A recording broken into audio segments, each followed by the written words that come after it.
yang berakhlak mulia dengan mematuhi segala syariat Islam. Kehidupan manusia dipandu dengan maqasid syar'iyyah yang telah ditetapkan oleh Allah Subhanahu wa taala, yaitu menjaga agama, nyawa, akal, keturunan dan harta.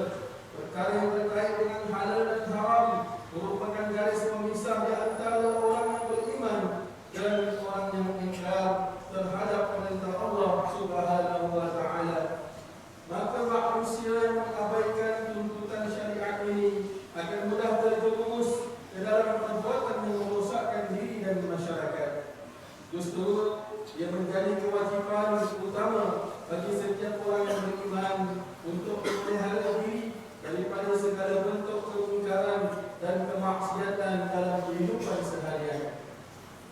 Firman Allah Subhanahu wa taala dalam surah Al-Baqarah ayat 195 telah dibacakan di awal khutbah tadi yang bermaksud, dan belanjakanlah apa yang ada pada kamu kerana menegakkan agama Allah, dan janganlah kamu sengaja mencampakkan diri kamu ke dalam bahaya kebinasaan dengan bersikap fasil, dan baikilah dengan sebaik-baiknya segala usaha dan perbuatan kamu, kerana sesungguhnya Allah mengasihi orang-orang yang berusaha memperbaiki amalannya. Sidang jemaat yang dirahmati Allah Subhanahu wa taala sekalian, penyalahgunaan dadah adalah simbol kelalaian hati dan hubungan rohani yang jauh daripada Allah Subhanahu wa taala. Dadah bukan sekadar serbuk, pil atau suntikan, namun ia adalah racun moden yang membunuh secara perlahan-lahan. Ia bukan hanya merosakkan akal dan tubuh, tetapi mengheret jiwa dan keimanan ke lembah kehinaan. Ketagihan boleh mengganggu perasaan dan jiwa, lalu membuatkan kita rasa kosong dan jauh daripada rahmat Allah Subhanahu wa taala. Jiwa yang sepatutnya diisi dengan zikrullah dan amal saleh ini dipenuhi dengan pemikiran dan tingkah laku yang melalaikan. Oleh demikian, kembali kepada agama Allah Subhanahu wa taala merupakan ubat utama dalam pemulihan diri dan rohani. Apabila hubungan dengan Allah Subhanahu wa taala telah terhakis, maka hubungan sosial sesama manusia menjadi rusak dan porak-poranda. Jenayah berlaku di sana sini, pengabaian tanggungjawab ibu bapa di dalam institusi keluarga, malah berputusnya hubungan silaturahim sesama saudara antara dadah berjana. Ramai anak muda yang dulunya berpotensi menjadi pemimpin akhirnya tersungkur menjadi hamba kepada ketagihan. Ramai anak-anak yang terabai daripada kasih sayang ibu bapa yang hanyut dengan dadah setiap masa. Manakala ibu bapa muda tidak boleh tidur malam kerana risau terhadap ancaman dadah kepada anak-anak mereka.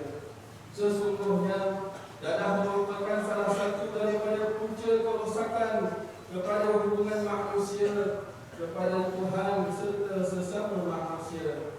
Oleh itu beringatlah dan jauhkanlah diri dari mencuba walaupun sekali. Sidang jemaat yang dirahmati Allah Subhanahu wa taala, jangan kita pandang penagih sebagai sampah masyarakat, kerana di sebalik jasad yang lemah itu ada jiwa yang sedang meminta pertolongan. Penyalahgunaan dadah bukan sekadar masalah undang-undang, ia adalah jeritan hati yang sunyi. Mereka bukan hanya memerlukan rawatan, mereka memerlukan bimbingan, sentuhan iman dan kasih sayang. Kita perlu mengubah tanggapan negatif kepada mereka yang terlibat dengan penyalahgunaan dadah. Sebagai masyarakat yang prihatin, kita hendaklah menerima mereka kembali dan tidak menghukum, tidak menghina atau membiarkan mereka tanpa bantuan. Ini kerana Islam tidak membenarkan kita mengutuk pesalah yang telah dihukum. Maka setiap rumah haruslah menjadi bentengnya iman. Setiap bapa mestilah menjadi pemimpin yang menjaga anaknya daripada perkara negatif.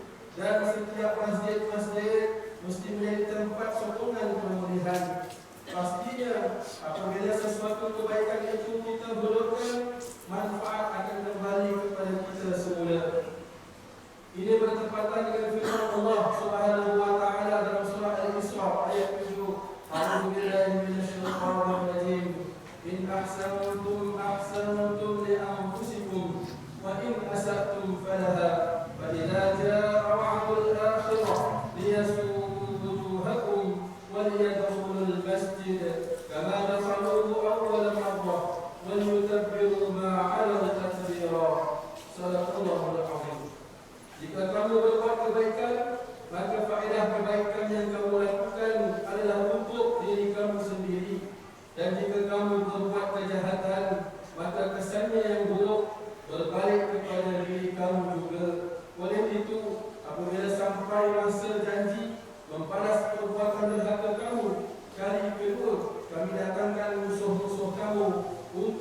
memuramkan muka kamu dengan penghinaan dan keganasannya, dan untuk memasuki masjid Baitul Maqdis sebagaimana mereka telah memasukinya pada kali yang pertama, dan untuk menghancurkan apa sahaja yang mereka telah kuasai dengan sehancur-hancurnya. Sidang jemaat yang dirahmati Allah Subhanahu wa taala, berilah peluang kedua dengan membantu mereka kembali kepada kehidupan yang tenang dan tenteram. Bimbinglah mereka ke masjid, ajak mereka solat berjemaah dan membuat kebaikan bersama, sokong kehidupan sosial dengan memberi peluang pekerjaan. Berilah harapan bahawa pintu taubat masih terbuka seluasnya. Bertepatan dengan hadis Rasulullah sallallahu alaihi wasallam yang diriwayatkan oleh Sayyidina Anas bin Malik radhiyallahu anhu, "Kullu bani Adam khata'un wa khairul khata'in at-tawwabun." Setiap anak Adam itu berdosa dan sebaik-baik pendosa ialah yang bertaubat. Hadis riwayat Imam Ibnu Majah. Sidang jemaah yang dirahmati Allah Subhanahu wa taala, berdasarkan akta yang telah dipindah kerajaan melalui agensi Iktidalah Kebangsaan AADK telah membuka peluang kepada penyakit dan penyalahguna dan bahan bukan tradisional seperti ketum, gam dan bahan psikoaktif untuk mendapatkan rawatan dan pemulihan secara sukarela di mana-mana pusat pemulihan. Sebarang aduan, maklumat dan pertanyaan yang berkaitan orang ramai boleh salurkan di talian AADK hotline 1800222235. Sesungguhnya kemenangan melawan dadah bukan hanya apabila penagih berhenti, tetapi apabila masyarakat berubah daripada menghina kepada membantu, daripada menolak kepada memulihkan. Biarlah kehadiran seorang manusia memberi kebaikan kepada ribuan orang. Jangan benarkan seorang manusia memberi keburukan kepada ribuan orang. Bentuklah mereka sebagai umat Islam yang kuat dan memberi manfaat pada masa akan datang. Sesal di dunia membina jiwa, sesal di akhirat meruntuhkan segalanya. Sidang jemaat yang dirahmati Allah Subhanahu wa taala, akhir khutbah pada hari ini, marilah kita mengambil beberapa pengajaran untuk dijadikan panduan di dalam kehidupan kita bersama. Yaitu, pertama, umat Islam hendaklah memelihara akal yang merupakan salah satu maqasid syar'iyyah yang telah ditetapkan oleh Allah Subhanahu wa taala bertujuan memandu kehidupan manusia ke jalan yang benar. Kedua, umat Islam perlu sedar apabila seseorang terjebak dengan dadah, kesannya bukan hanya pada dirinya sendiri, tetapi kepada keluarga, masyarakat dan negara. Oleh itu, setiap lapisan masyarakat mempunyai peranan yang tersendiri dalam menangani ancaman ini. Ketiga, kerajaan sentiasa terbuka untuk membantu mereka yang terlibat dengan penyalahgunaan dadah. AADK bukan tempat untuk menghukum, tetapi membantu mereka kembali pulih kemampuan masyarakat. Firman Allah Subhanahu wa taala dalam surah Ali Imran ayat 104 yang bermaksud, "Dan hendaklah ada di antara kamu satu puak yang menyeru, yakni berdakwah kepada kebajikan, mengembangkan Islam dan menyuruh berbuat segala perkara yang baik, serta melarang daripada segala yang salah, buruk dan keji. Dan mereka yang bersifat demikian ialah orang-orang yang berjaya." A'udzu billahi minasyaitonir rajim. Wal takum minkum ummatun yad'una ila al-khair wa ya'muruna bil ma'ruf wa yanhauna 'anil munkar wa ulaika humul muflihun. Barakallahu li wa lakum bil Qur'anil 'azim wa nafa'ani wa iyyakum bima fihi min al-ayati wa dhikril hakim. Wa taqabbal minni wa minkum tilawatah innahu huwas sami'ul 'alim. Aqulu qawli hadha wa astaghfirullah al-'azim li wa lakum ولسائر المسلمين والمسلمات والمؤمنين والمؤمنات الأحياء منهم والأموات فاستغفروه إنه هو الغفور الرحيم.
العزيز.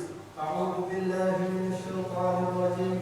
إن الله وملائكته يصلون على النبي يا أيها الذين آمنوا صلوا عليه وسلموا تسليما.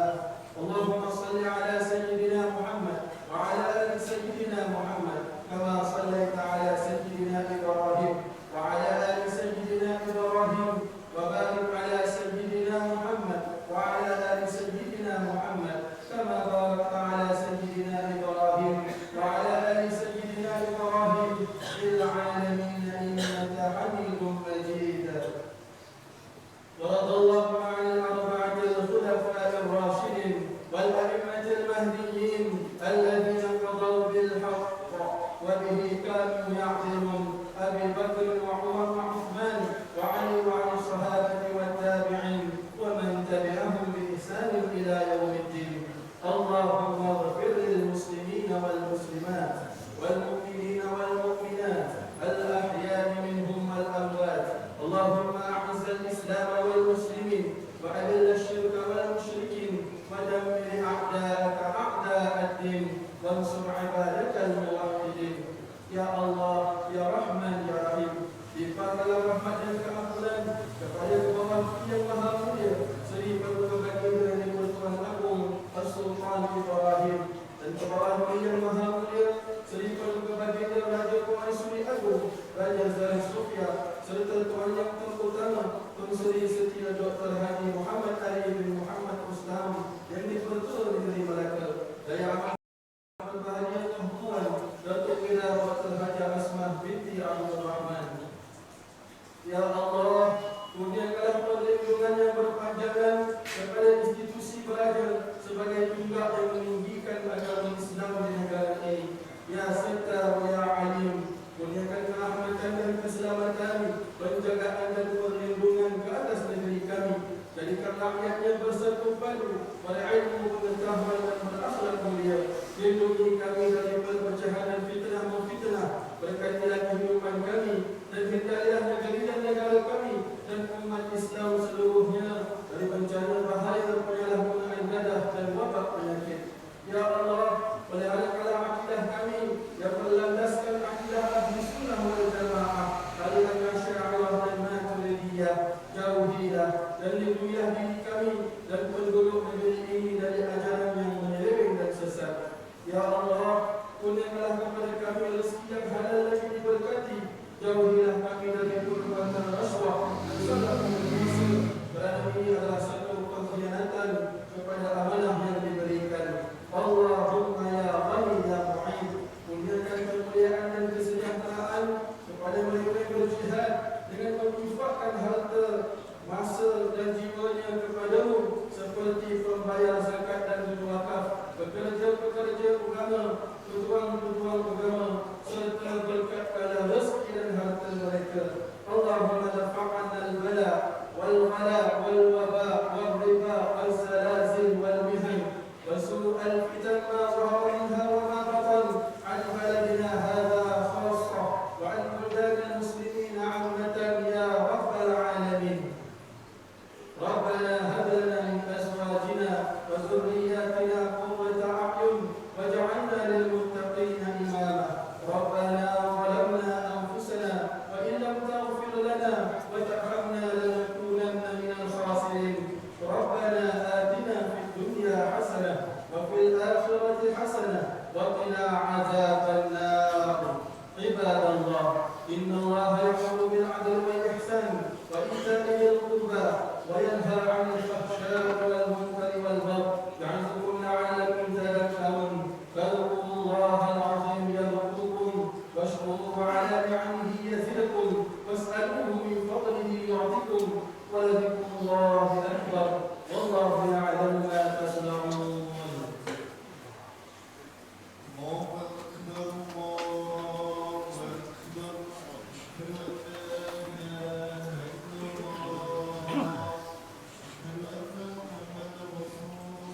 Allah